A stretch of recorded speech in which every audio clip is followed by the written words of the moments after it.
عزتمنو مسلمانانو وروڼو،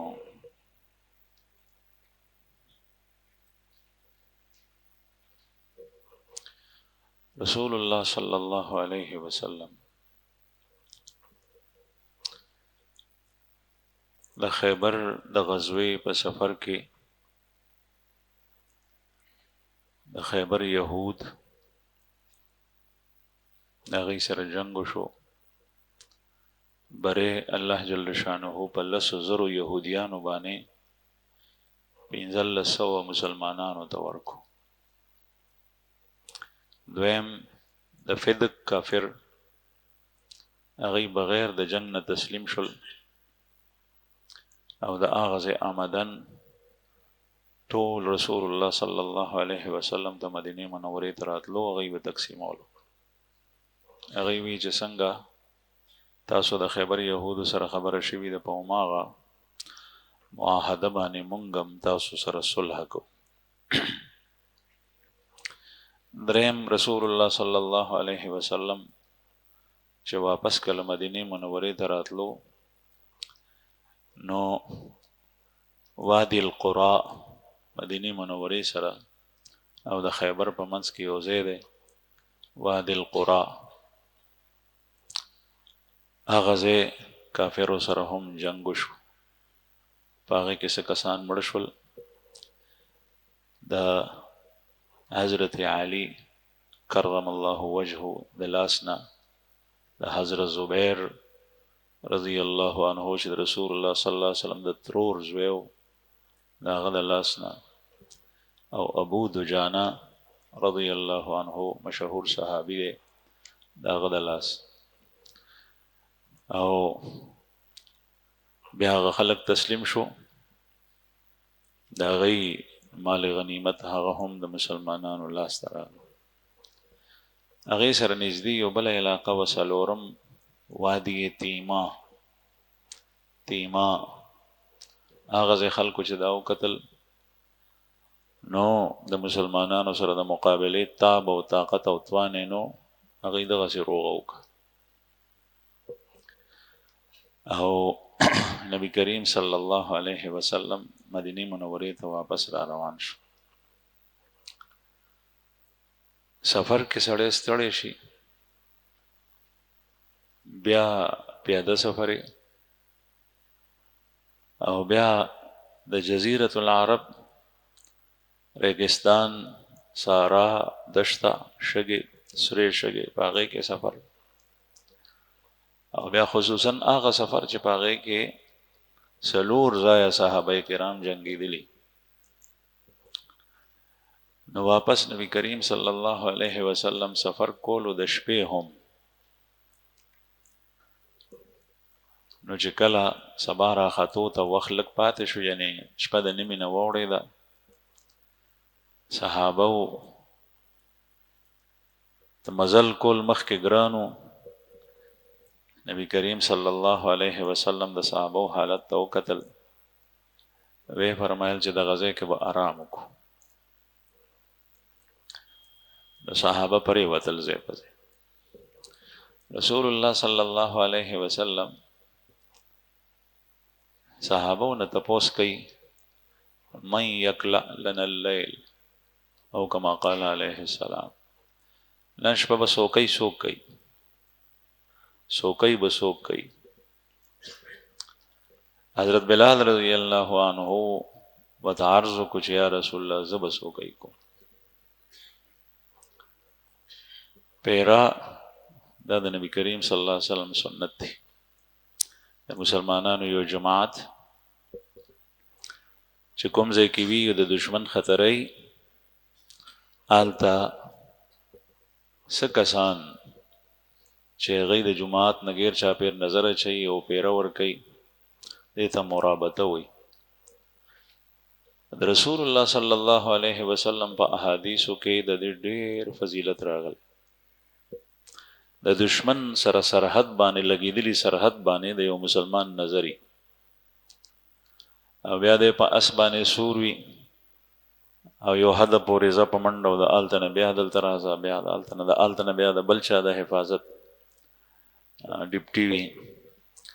قرآن کریم کې الله جل شانه فرمای ورابطو وصابروا ورابطو. مفسرین حضرات رابطو معنا مرابطه او د دې معنا دا چې د اسلامی حدود او سرحداتو خیال ساتل، چې دشمن سرحد نه روان وړي نقصان نه رسي. مسلمان بیداری. رسول الله صلی الله علیه وسلم معمول داو چې په سفر کې به بعض صحابه د پیرې د پاره ودرول. نو حضرت بلال رضی الله عنه او د کار دغه وخت کې پاسولمو. نبی کریم صلی الله علیه وسلم وته فرمایل چې مونږ ګوره خوب ډیر غالب شوه دی او چې سحر روخیږي سبا فجر نو سبا ته مونږ پاسو. حضرت بلال وی ټیک تا. رسول الله صلی الله علیه وسلم سملاستو د شپې ته ليله التعریس وی په احادیثو کې، د احادیثو په کتابونو کې. او تعریس معنا د شپې په آخري پار کې سملاستل آرام کول. نو صحابه کرام کبار صحابه حضرات شیخین هم بدی کړي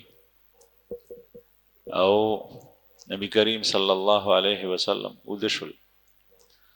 حضرت بلال رضی الله عنه سو وخت په موز باندې ولاړو چې ودنه شم چرته بیا چې موز وکړو بیا د هغې نه پس د اوښ کې جاوا چې کوم ځای پرته وه نو هغې ته یې ډډه وواله او مخې داسې نور خاته ته کو چې څه وخت د سحر رڼا روزي صبح صادق. نو بیا به زه په خپله باندې دی پاسوم او هغه وخت کې به د سبا صادق صفا پته لګېده. نن سبا چې موږ ته پته نه لګي د دې څو وجوهات دي.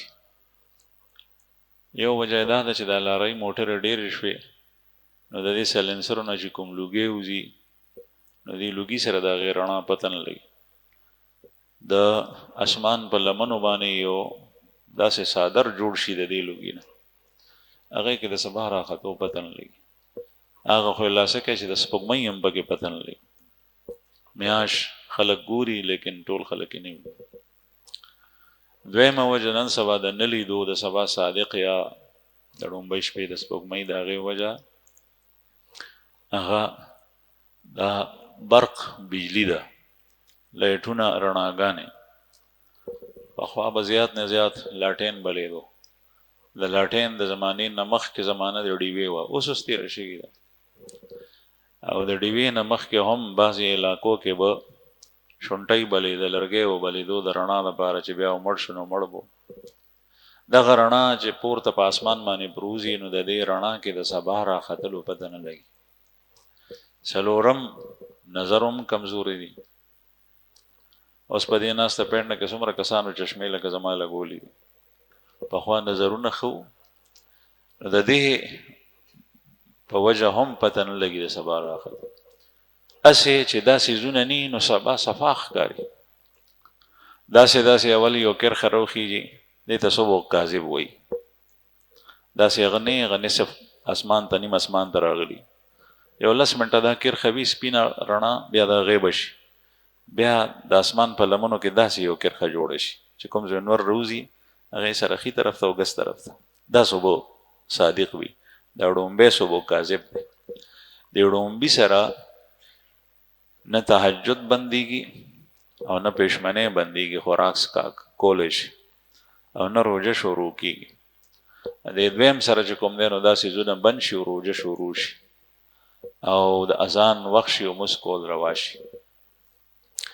حضرت بلال رضی الله عنه دې دپاره ناست دی چې کله زه مخامخ به ګورم چې سبا راوخیږي نو زه بیا رسول الله صلی الله علیه وسلم او صحابه پاسوم. نو حضرت بلال رضی الله عنه سترګې ورلې غلبت عینا وده شو. چې وده شو نو سبا هم راوختو او نور هم راوختو، ټول وده دي. نبی کریم صلی الله علیه وسلم هم وده دی چې څنګه نور راوخته د نور سیري سره رسول الله صلی الله علیه وسلم پاسېدو. بیا د هغې نه پس نور صحابه پایسول، څوک پاسېدل. نبی کریم صلی الله علیه وسلم حضرت بلال رضی الله عنه نه تپوس کوي چې بلال تا چې وی چې زه به تاسو پاسوم څه شو؟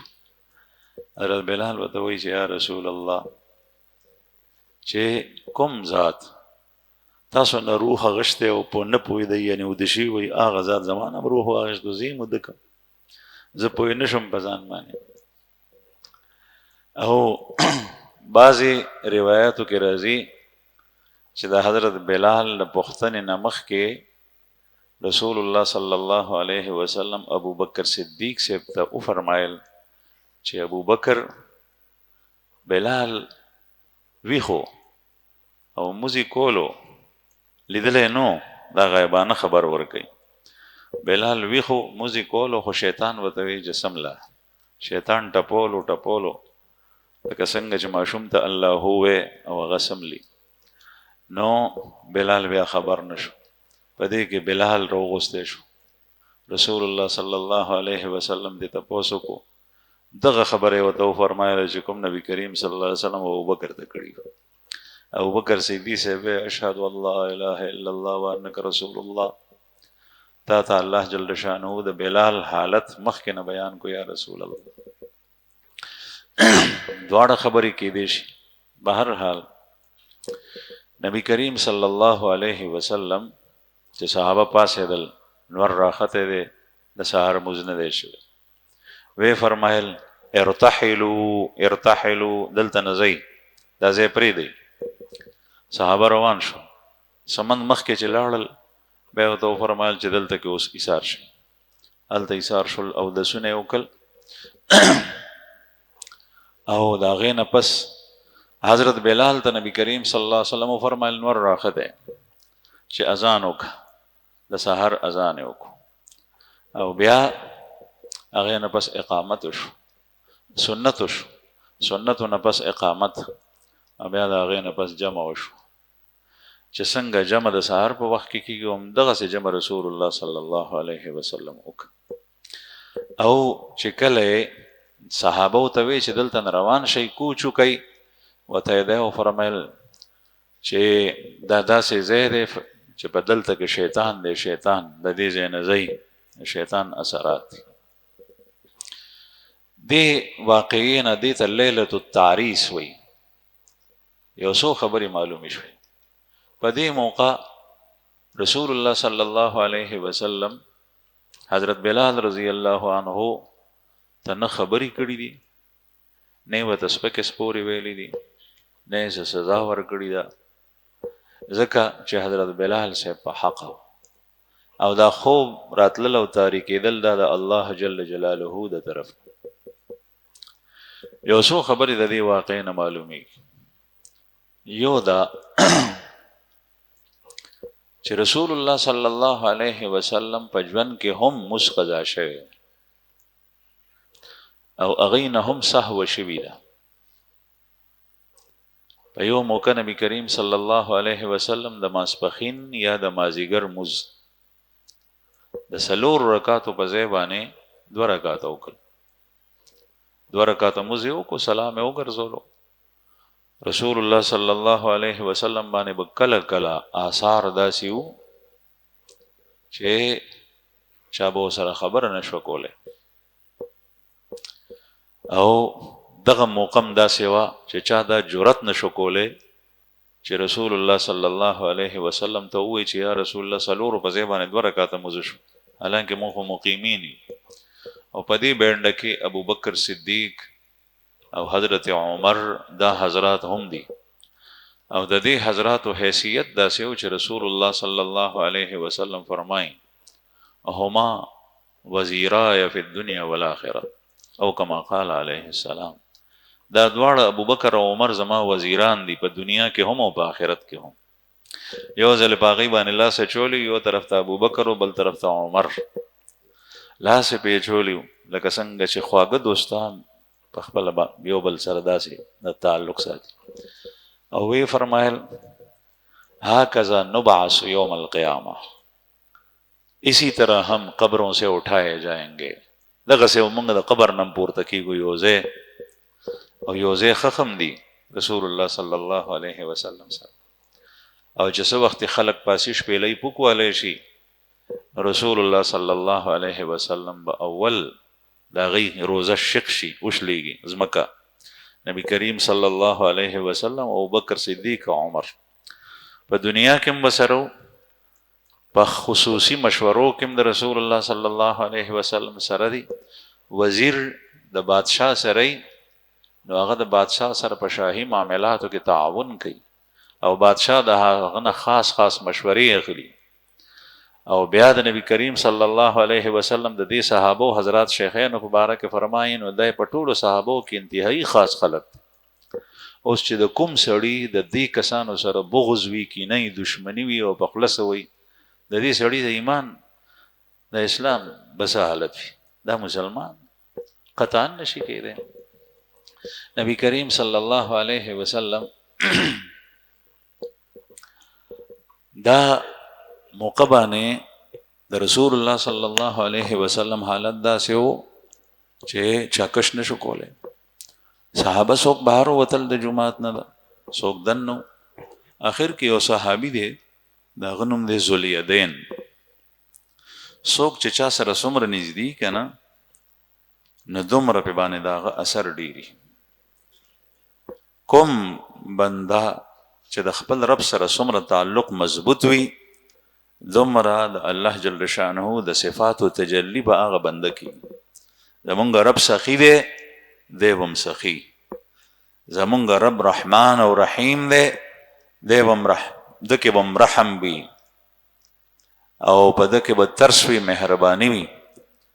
زمونږ رب کافر، مشرک، دهریه، هر قسم کافر نه خوښوي. دغه کسب هم د کافرو سره انتهایی نفرت وي. زمونږ رب چې کله د محرماتو ارتکاب سړی کوي، هغه په غیرت کې راځي.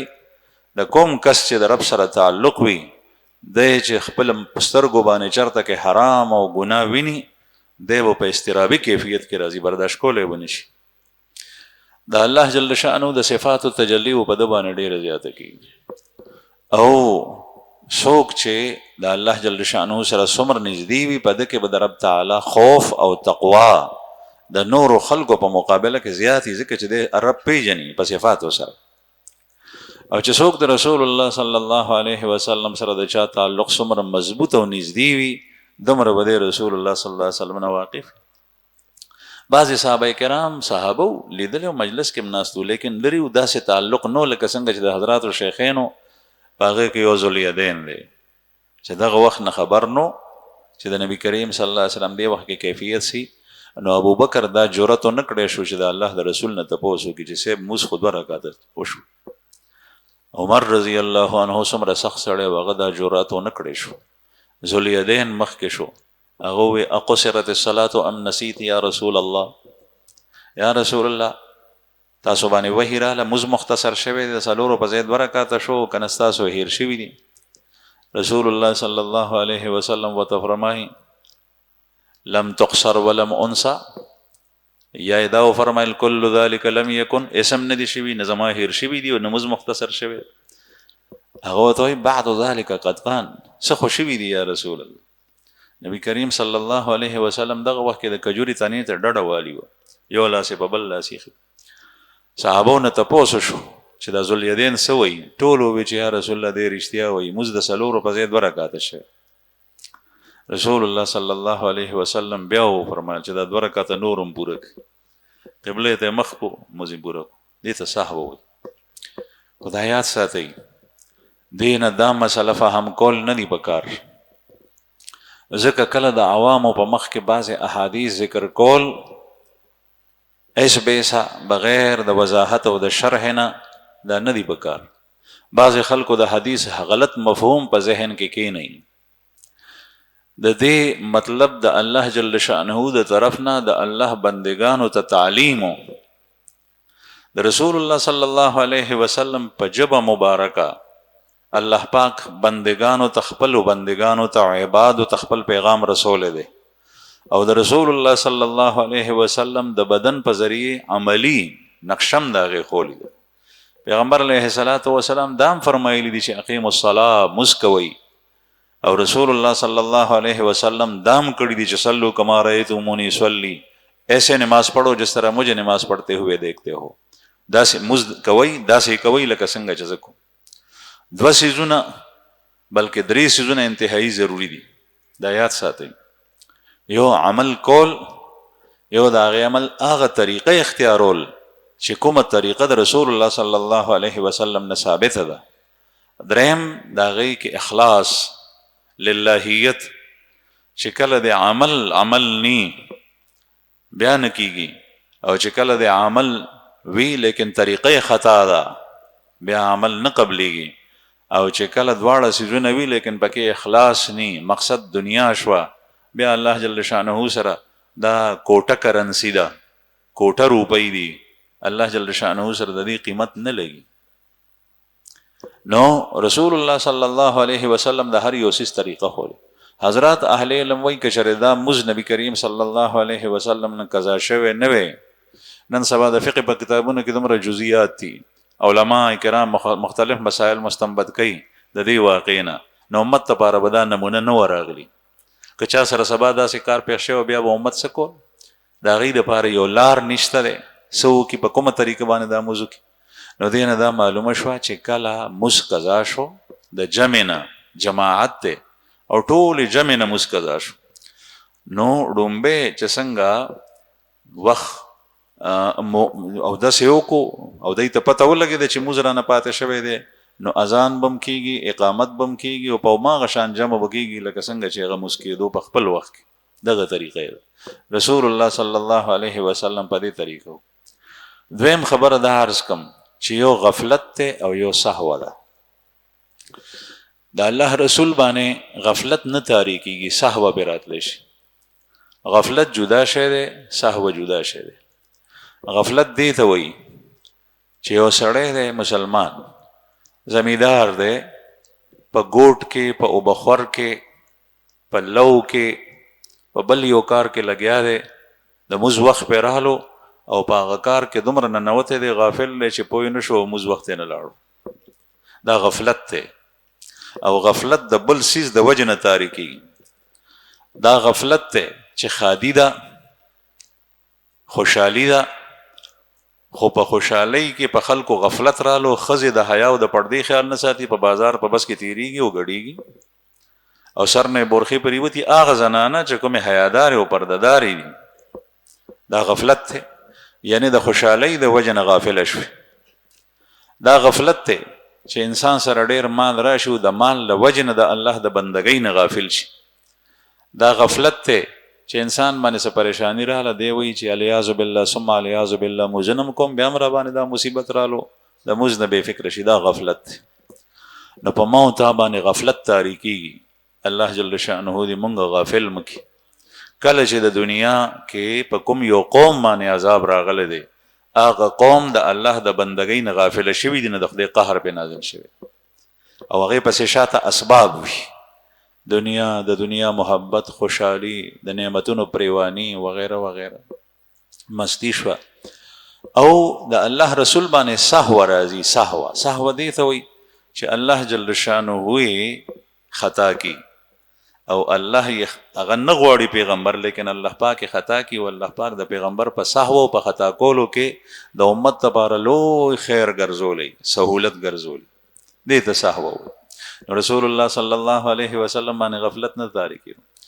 دغه وجه ده چې د پیغمبر په سهو کې د امت لپاره دومره لوی خیری. ابوبکر صدیق صاحب ډېر رحمدل انسانو، په یو موقع باندې هغه فرمایل کاش چې زه د رسول الله صلی الله علیه وسلم سهو وې، زه د رسول الله صلی الله علیه وسلم سهو وې، یعنی په سهو د پیغمبر کې امت ته ډېر خیر دی. نو زه د الله د رسول سهو وې چې امت ته زما په وجه باندې څه فایده رسېدلې، او هغه نه رسېدلې وه فایده، لیکن ارمان دا کوي ځکه چې د پیغمبر په سهو کې هغه لوی خیر دی. نو د رسول الله صلی الله علیه وسلم نه سهو کېدی شي، او په هغې کې د امت لپاره تعلیم وي. لیکن دا نه، داسې کسان شته په دې امت کې چې دا غي فرض مزونه خلا پرېده په وخت باندې چې تهجد ټول عمر د بلوغ نه تر اخره پورې نه دي قضا شوی. حضرت شیخ الحدیث مولانا محمد زکریا نور الله مرقدهم په یو موقع باندې دا خبره لیکلې ده. بیا د پیغمبر نه صحابه څنګه وشو نو دا الله جل شانو غسل چې د رسول الله صلی الله علیه وسلم په سیرت طیبه کې د شریعت کوم دا اړخ پروت ته دم د امت مخه تراشي په دې موقع بس کی دغه وجه ده چې د رسول الله صلی الله علیه وسلم په زمانه کې چې د صحابهونه کوم خطا شوی دي او هغه خطا داسې و چې باغې باندې حد جاری کیږي نو حد په صحابي جاری شوی او صحابي نو حضرات علما وی زمونږ کابر چې د دې صحابو په باره کې ګوره که خبر شوي په زړه کې د وخت برابر بدنیتی پیدا نشي دی سره دا ډیر مقدس او پاکیزه طبقه و د امت چې دا تیر شوی ده او دا کار چې شوی دی نو دا د امت د تعلیم لپاره شوی دی کرستو زمانه کې چا سره دا سوشل نو دا غي حل بسی غدا دی د نبی کریم صلی الله علیه وسلم په زمانه کې حد زنا جاری شوی ده حد شرب خمر جاری شوی دی قاتل ته سزا ورکړې شوی ده دا کارونه شوی د دې مسلې خو ځکه زموږ مخې ته راغلي نن سبا معاملات چې د فقه درې برخه ده هغه ټول چې کوم دی نو د دغه د صحابو د حالاتو نه جوړ ډیر کارونه داسې چې هغه پیغمبر په لاس نشي څرګندې دی نو هغه د صحابي په لاس څرګند شي. بهر حال نبی کریم صلی الله علیه وسلم سره دغه څه وشو هغه موز وشو بیا او بل دا چې پیغمبر علیه الصلاۃ والسلام فرمایل د دې زینه کوچو کوي روان شي ځکه چې دلته شیطان دی. علماء کرام فرمایي چې دین دا مسله معلومیږي که یو ځای کې یو مسلمان پاتې کیږي او هغه مسلمان د ګناهونو سره مخامخ دی هغه معاشره ټول خلک په ګناه ککړ سود خواري دي رشوت خواري دي شرابیان دي زنات دي هر یو کېل چې دی یو شی پکې شته دی یا پکې ډیر زیات شته دی مسلمان دا په هغه معاشره کې چې پاتې کیږي نو خپل ایمان او خپل دین بچکول لا ډیر ګران شو دی به خپل ایمان او خلق د خبره نه مني بلکې الټه کې دی شي چې د خلکو سره په هغه کار کې مرګري شي دته په کار دی چې د فورن د دې ځای نه وځي داسې ځای ته لاړ شي چې هغه ځای کې دا ګناه او دا معصیت نه کیږي هغه معاشره پاک او صاف هلته لاړ شي خپل ایمان بچ کی خپل دین بچ کی دا هجرت اوسم شته چې کوم ځای کې ته ایمان دې مضبوط ته خلکو ته د ګناه نه منې کولی شي دعوت ورکولی شي ډېره زیاته ښه ده او که پوهېږي چې د خلکو غلطه معاشره په تا باندې اثر کوي کیدای شي چې تم په ګناه کې د هغې سره ملګری شي هغه ځای پرېږده داسې ځای ته لاړ شي چې ښه خلک پاتې کېږي هغه معاشره کې چې خپل ایمان محفوظ کړي خپل دین محفوظ کړي. رسول الله صلی الله علیه وسلم د هغه ځای نه کوچ کو هلته لاړ. نن سبا خلک دا کوشش کوي چې پیسو ګټلو دپاره بچي استی په خپله ځي بعضې نوجوانان په خپله لاړ شي. زما عزتمنو مونږ ته د هر څه نه خوږ زمونږ ایمان دی اول ستا دین دی او د انسان مختلف تعلقات دي د د مال سره تعلق دی د د اهل و عیال سره او د ځان سره تعلق دی د د عزت سره تعلق دی د د ایمان او د دین سره تعلق دی. دې تعلقاتو کې انسان کوشش کوي چې د هر یو شی زما محفوظ وي مال مم محفوظ وي جان اهل و عیال او اولاد مم محفوظ وي او عزت مم محفوظ وي او ایمان مم محفوظ وي. لیکن چې کله په د باندې راشي او د په مال هم راشي او په د نورو سیزونو هم راشي نو د مال پریدي خو ځان بچ کوي اولاد بچ کوي. تاسو وکتل په خیبر کې او په فدق کې په دغه واقعه کې مخکې جمعه باندې چې د خیبر یهود رسول الله صلی الله علیه وسلم ته وویل چې موږ ته د جان امن راکړي باقي مال او وسله ټوله پرېږدو. نو چې کله د سړي په مال راشي که کافر وي هغه خپل ځان بچ کوي او بچي بچ کوي او مال له خیر دی په سر وخوري. دویم چې کله بیا په ځان هم راشي او په عزت هم راشي نو ځان په داو لګي خو عزت چې محفوظ وي عزت بیا د ځان نم ډیر زیات خوږ دی. د عزت صدمه چې په عزت باندې رااله هغه سړی نشي برداشت کول برداشت نه بهر نو دی وایي چې زه دې نه وې دا ځمکه د چاو دی وې زه دې پکې ژوندی نه ننوتی وې خو چې دا مسلې ما ته نه راتلې مخې د عزت د بچ کولو کوشش او کله چې بیا په ایمان باندې او په دین باندې راشي نو مسلمان بیا ایمان بچ کوي خیر د عزت او جان او مال او اولاد د بداو لګي او کچره مسلمان داسې نه کوي دین معلومه شوه چې دته د ایمان نه خپل ځان زیات خوږ دی او اهل و عیال وته زیات خوږ دی او مال و منال وته زیات خوږ دی او داسې سړی مؤمن نشي کېدی کانو قرآن کریم کې الله پاک فرمایي قل ان كان آباؤكم وابناؤكم وازواجكم وعشيرتكم واموال اقترفتموها وتجارة تخشون كسادها ومساكن ترضونها احب اليكم من الله ورسوله وجهاد في سبيله فتربصوا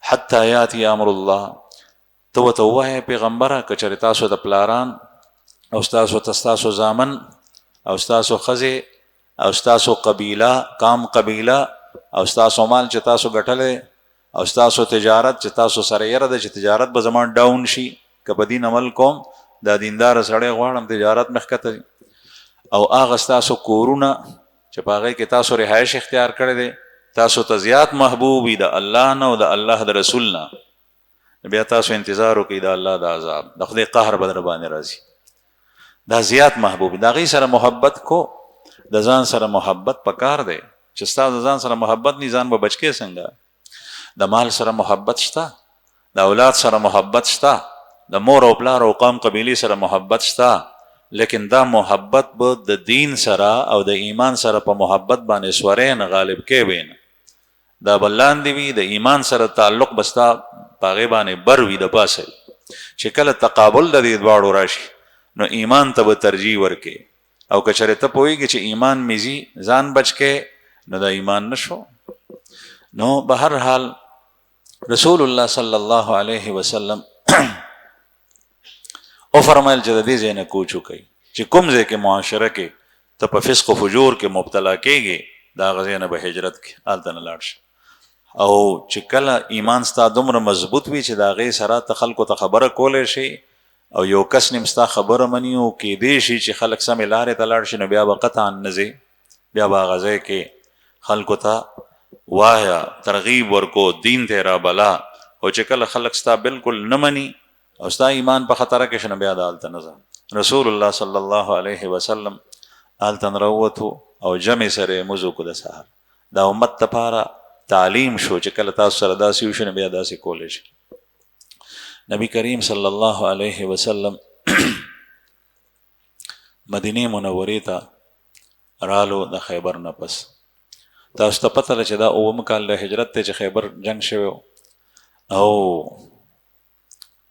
دې پسې د دې نه مخکې حدیبیه صلح شوې ده او دې پسې چې کوم دی نو عمرة القضا شوې ده د اووم کال اووم هجري په آخر کې په ذوالقعده کې په دې منځ کې بعضې صحابه ایمان قبول کو بعضې حضراتو چې کافرو تر اوسه پورې ایمان یې راړو په هغې کې حضرت خالد ابن ولید رضی الله عنه مشهوره هستی ده چې د خیبر نه پس او د عمرة القضا نه مخکې په 7 هجري کې اسلام قبول کړی دی حضرت خالد ابن ولید رضی الله عنه په مکه کې پاتې کېدو چې چاته سیف من سیوف الله لقبل رسول الله صلی الله علیه وسلم ورکړی دی سیف الله د الله توره تورې ډېرې دي خو زړه د خالد غواړي ته خالد بن ولید شه جهان ستا دی الله جل شانو داسې زړه ورکړی او داسې زړه چې د زمري زړه یې ورکړی بلکل پکې خوف او یاره نه وه چې کله مړ کېدو نو په خپل کټ پوزي مړ دی په جنګ کې نه دی مړ شوی نو چې کله مري نو خلک د غیر چاپیر ناست دي تپوس ته خلک راغلي خالد ابن ولید رضی الله عنه خلکو ته وایي چې زما په بدن کې څه د پاسه او یا نښې دي د زخمونو چېرته د تورې چېرته د نیزې چېرته د برچې چېرته د غشي لیکن د دې او یاو زخمونو نښو باوجود زه مړ شوی نه یم نو چې څوک د جنګ نه په دې بنیاد یریږي چې زه به مړ شم نو هغه دې ما ته وګوري چې او یا څه د پاسه او یا زخمونه شته دی زه بیا هم نه یم مړ شوی دې نه معلومه شو چې مرګ په خپله نیټه دی چې د انسان لیکلی نی تقدیر کې هغه د چا پلار هم نشي وجلی. او بیا فرمایل فلا نعمت اعین الجبنا، فلا نعمت اعین الجبنا، بزدل لوگوں کی آنکھیں کھلی رہے وہ بند نہ ہو مجھے دیکھ مجھ سے عبرت حاصل کریں. د بزدلو او د ډرنو خلکو سترګې د پرانیستې شي ماته دی وګوري، دی چې یریږي چې مونږ چې ته مړه نه شو قتل نه شو داسې ونشي.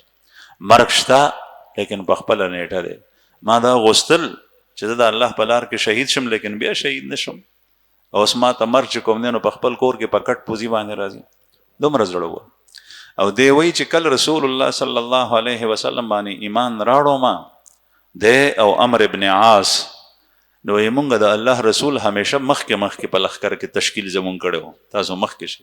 د لښکر په خوا چې به د دشمن سره جنګېدل، د تورو د نیزو د برچو او د لیندې او د غشو جنګ بو، نو په هغې کې به د لښکر 5 برخې وي: مقدمه، ساقه، میمنه، میسره او قلب. قلب یو جماعتو په منځ کې چې هغه کې به امیر لښکر او د رسول الله صلی الله علیه وسلم په حیات مبارکه کې به صحابه نبی کریم صلی الله علیه وسلم په دې حصه کې ساتلو. د دې نه به یو دسته مخکې وه، هغې ته به مقدمه وي، هغه دشمن سره مخامخ به هغې وړومبی مخامخ کېدل. یو به د دې نه شاته وه چې شاته نه دشمن حمله ونکړي. یو به د قلب نه ښي طرف ته وه، هغې ته به یې میمنه وي. یو به ګس طرف ته وه، هغې ته به یې میسره وي. نو حضرت خالد ابن ولید رضی الله عنه به اکثر په مقدمه کې دی په دغه کال 7 هجری باندې مسلمان شو. دی وایي چې زه مکه کې وم، ما اړه کې د ایمان جذبات رالل، ما وی مسلمانېږم. نو دی اول لاړو صفوان ابن امیه ته. صفوان هم وروسته مسلمان شوی دی خو لا کافر دی. او د ده پلار امیه په جنگ بدر کې د حضرت بلال رضی الله عنه د لاسه غټ مالدارو سردارو د مکې قتل شوی او دا واقع تاسو اورېدلي. نو صفوان ابن امیه ته لاړو، هغه ته وایي چې یو خبره درته کوم. وایي زما زړه وایي چې مسلمان شم، څنګه دی خوښه ده؟ هغه ورته وایي چې ټوله دنیا مسلمانه شي، یو زه پاتې شم نو بیا هم نه مسلمانېږم. وروسته مسلمان شوی دی. بیا دې موقع باندې داسې و. دی وایي چې زه مایوس شم، وایي ما یې چې دا خو داسې سړی دی چې د ده پلار او ورور دواړه په بدر کې قتل شوي دي، نو دی هغه تو نیولی دی، نو ځکه نه مسلمانېږي. بیا لاړم اکرمه ته، دا د ابو جهل زوی و، د ابو جهل. هغه ته لاړم، ما ورته وایي چې یاره زما خو زړه کې راځي چې مسلمان شم، ستا څنګه خوښه ده؟ هغه ورته هماغه جواب ورکړ چې ټوله دنیا مسلمانان شي که نه، او یو زه پاتې شم نه مسلمانېږم. دغه اکرمه هم وروسته مسلمان شوی، فتح مکې په دوران. دې موقع کې ده ته داسې جواب ورکړ. دی وایي چې زه مایوس شم. بیا عثمان ابن طلحه الحجبي دریم کس، هغه ته لاړم. وایي ما یې ده ته دعوت ورکوم او ځان سره یې ملګری کوم. دغه وخت کې دی په مکه کې دی او رسول الله صلی الله علیه وسلم په مدینه منوره کې. وایي چې هغه ته تلمه نو په لاره کې مې یو خبر راله چې دا خو هغه کس دی چې د ده پلار او د ده تره دا په جنګ کې قتل شوي دي او 4 رونه په جنګ کې قتل شوي. طلحه د ده پلار هغه جنګ کې قتل شوی دی، عثمان یې تره هغه قتل شوی دی، جولاس دا یې ورور هغه قتل شوی دی، 3 رونه نور 4 رونه او پلار او تره 6 کسان قتل شوي دی، به کله مسلمانېږي. نو یې زړه کې مې دا وسوسه راغله چې نظم. بیا مې زړه کې خیال راوچت شو چې راشه ستا پیسه به یې لګي، خبره ده ویکه، او د شرک د زمانې دوستی دي د ورسره، کیدای شي د هغې د وجې نه ستا خبره ومني. وایي لاړم. ما ورته وایي چې زه خو اسلام قبلول غواړم، ستا سره یم. وایي ما ته وایي چې ډېره ښه ده. تیار شو هغه. ما وایي چې انکار به راته وکړي، فورا تیار شو، ډېر خوشحال شو. وایي ما ورته وایي چې داسې وکړو چې سبا انشاءالله سفر کوو مدینې ته ځو او فلانکي ځای ته ته راوځه او زه به راوځم. موږ خپله کې صلاح وکړه چې کوم یو کس مخکې راووتو نو هلته د انتظار کوي چې بل کس راوځي بیا به سفر کوو. مونږ چې وسهار شو هغه ځای چې کوم مونږ ټاکلی و هغه ځای ته لاړو، دواړه یو ځای شو چې مو وکتل نو هلته کې یو دریم قسم ولاړ دی، عمرو ابن عاص. عمرو ابن عاص رضی الله عنه.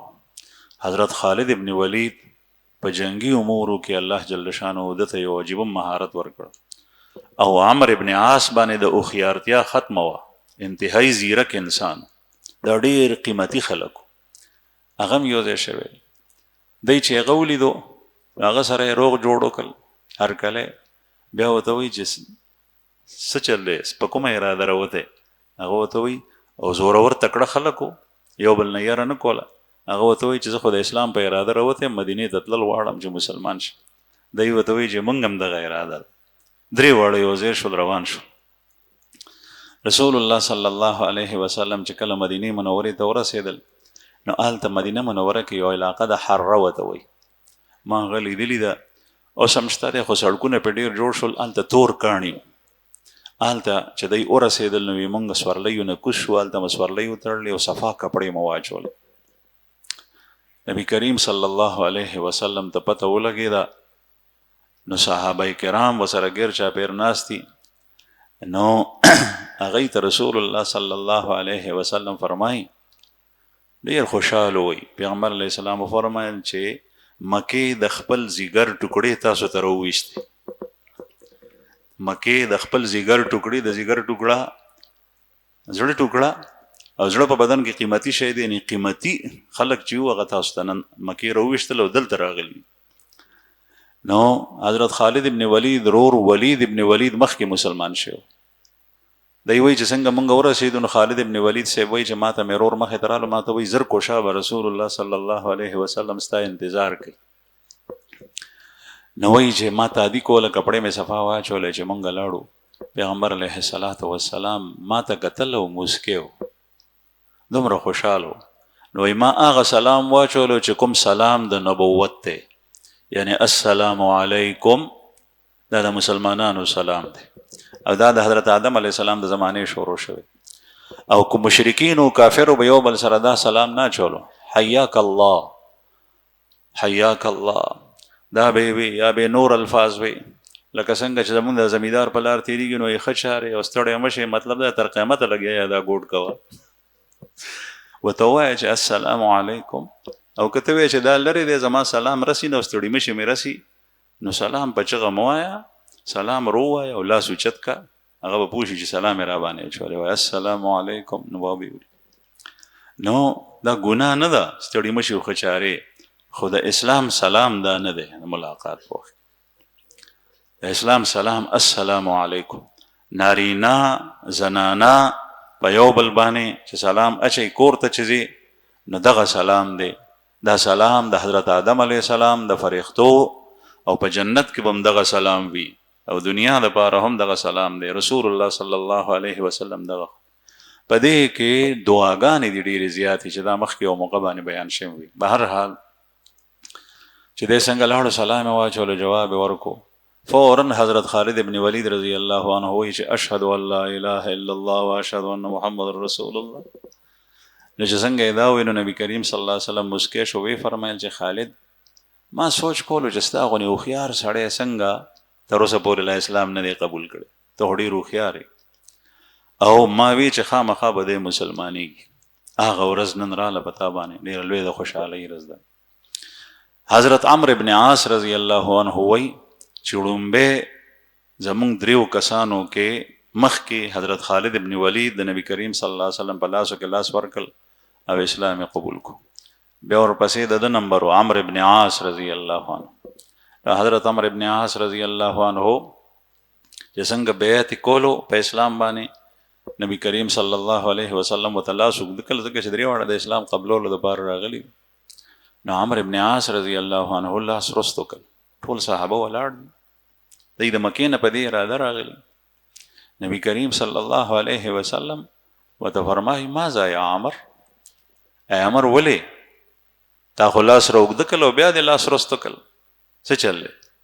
عمرو ابن عاص رضی الله عنه ورته وایي چې صاحب اشترط، ایمان راړم خو په یو شرط یې راړم. وایي څه شرط؟ وایي شرط مې دا دی چې ما نه ډېر خطا شوي. ړومبی خو د سر ټیټ نیولی و د شرمه، ځکه چې په هره موقع دا کسان د رسول الله صلی الله علیه وسلم سره جنګېدلي دي. خالد ابن ولید رضی الله عنه ورته دا وایي چې یا رسول الله څومره جنګونو کې ستا مخې ته زه راغلی یم هغه ټول راته ګورې معاف کا، او الله جل شانه راته معافي وغواړو، خدای معاف کړی.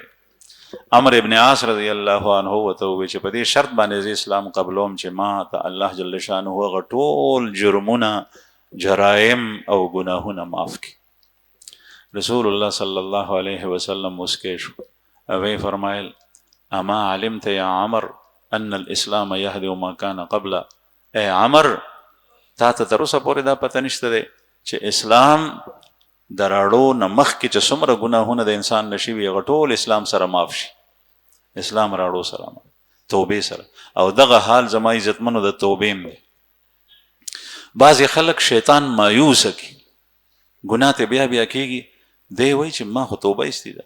یا مخکې ورځو کې یو نوجوان ما ته راغی کېدای شي چې په دې جمع کې چې ته ناست یې هغه ته اوس هم پکار دي چې توبه وباسي. ما ته یې وویل چې زه ډېر سخته ګناه کې مبتلا یم ما ته څه چل وښیه زه څه وکړم. ما ورته توبه وباسه.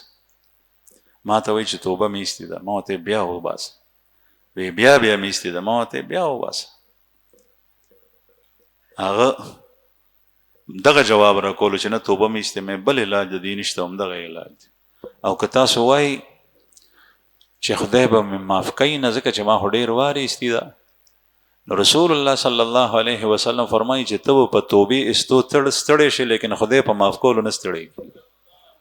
چې څومره سړی غواړي او هر وارې الله جل شانه خوشحالېږي ستا په توبې ایستو سره. دومره مهربانه لکه انتهایی خوږ ماشوم زوی بچی مور او پلار په حق کې ته څه کوتاهي او کسور شوی او دی د مور جولۍ ته سر کېږدي پلار څخه راشي نو د پلار ورته په سترګو کې اوښکې راشي دا زړه یې راوخوټ کړي بچی ما معاف کړی. پلار ته وایي چې پلاره ما معاف کوي. که یو 15 غلطي وشي نو دی کېدای شي چې معاف نه کړي لیکن الله جل شانه رسول الله صلی الله علیه وسلم فرمایي چې 80 ځله یې ګناه وکړه او 80 ځله یې په ورځ کې توبه وویسته یو ورځ کې دا یې معاف کوي. بعضې حضرات علما وایي چې د 80 د عدد او شمیر دا د تهدید دپاره نه دی بلکې د تکثیر دپاره دی. مطلب دا چې څومره ډېر ګناه ترې وشوه خو بیا توبه وباسي بیا معاف. کله مایوسه نه شئ. نن سبا حالت ډېر عجیبه دی او په معاشره کې ګناه کېږي د انسان نه. توبه وباسئ په اخلاص سره توبه وباسئ. یو سل ځله د نه ګناه وشي بیا توبه وباسئ. یا الله ما معاف کړه. او په زوره باندې شیطان به دې نه پرېږدي جبه به م ستا نیولي هغه درته وایي چې مه وایه هغه د سړي په اوږو ناست لیکن فورا یې وایه چې یا الله ګناه رانه وشوه جرم اعتراف کوم اقرار کوم خپیمانه یم ما ته معافي وکړه. خپله خپیمانتیا چې الله جل شانه ته وړاندې کړي الله پاک معاف کړي. نو رسول الله صلی الله علیه وسلم مسکی شو. حضرت عمرو ابن عاص رضی الله عنه ته وایي چې اما علمت یا عمر ان الاسلام يهدي ما كان قبله وان الهجرة تهدي ما كان قبلها وان الحج يهدي ما كان قبله. او هجرتم ټول ګناهونه معاف کوي او حجم ټول ګناهونه معاف کوي. دا خوشخبری ورکه ځکه چې دغه وخت کې دی هجرت هم کړی او د مکې نه مدینې منورې ته راغلو. نو بهرحال عمرو ابن عاص خالد ابن ولید رضی الله عنه دا او وسره چې کوم دی نو عثمان ابن طلحه الحجبي چې بیا نبی کریم صلی الله علیه وسلم مکه فتح کوله نو شیبه د هغه په لاس کې کنجي وه همدغه خاندان نه دی نو دا مسلمانان شو. نبی کریم صلی الله علیه وسلم د دوی په اسلام راوړو باندې ډېر خوشحال شو. عمرو ابن عاص رضی الله عنه وایي چې مونږ دومره وروسته مسلمانان شو مونږ د نبی کریم صلی الله علیه وسلم ځای خپل ځان سره داسې راکو چې د ابوبکر صدیق او حضرت عمر په شان ځای راکو. او په مختلفو جنگونو کې چې کله د جنگ کمان چاته لاس کې ورکړی دی نو ډېرو ځایونو کې عمرو ابن عاص رضی الله عنه ته هم ورکړی دی. د عجیبه واقعه د یو ځل د جنگ امیر جوړ کو نو دی وایي چې ما وی چې داسې ښکارېږي چې په دې ټولو صحابو کې زه د الله رسول ته زیات محبوب یم زه ورته ډېر نږدې یم. نو چې د هغې جنګ نه دی واپس رالو نو رسول الله صلی الله علیه وسلم خو عجیبه اعلی صفاتو باندې و انک لعلی خلق عظیم ښکلي اخلاق چاته چې به قتل نو هر یو کس به دا وی چې ما سره مینه ډېره ده. نو عمرو ابن عاص رضی الله عنه وایي چې زه د جنګ نه رالم امیر زومه او زما د امارت د لاندې ابوبکر او عمر مو نو ما وی چې زما سره د نورو نه مینه زیاته ده. نو ما ورته وی چې یا رسول الله تاسو ته زیات څوک محبوب دي؟ نو ما ته وی چې عایشه دا د رسول الله صلی الله علیه وسلم بیبي و د ابوبکر صدیق صاحب لور. نن سبا تاسو ته پته ده چې بعضې خلک تاسو سره په معاشره کې پاتې کېږي او ام المؤمنین حضرت عایشه رضی الله عنها ته چې جبرئیل علیه السلام په سلام وایي هغې ته سپک ګوري نو وایي چې عایشه بیا ورته ما وایي چې نه یا رسول الله په سړو کې دې څوک خوښ دي ما ته وایي چې ابوها د هغې پلار ابوبکر مې ډېر خوښ دی ما وایي چې ما به یاد کړي ابوبکر یاد کو بیا مې ورته وایي چې یا رسول الله بیا دې څوک خوښ دی نو ما ته وایي چې عمر مې ډېر خوښ دی ما وایي چې بس نور تپوسونه ترې نه کوم اسینی زما نمبر چې د ټولو کې رستو راشي نو عمرو ابن عاص رضی الله عنه ته رسول الله صلی الله علیه وسلم لوی مقام ورکړی به هر حال دا حضرات په دې موقع باندې مسلمانان شول اسلام قبول کو دې پسې انشاءالله د رسول الله صلی الله علیه وسلم عمرة القضاء واقع برازي واخر دعوانا الحمد لله رب العالمين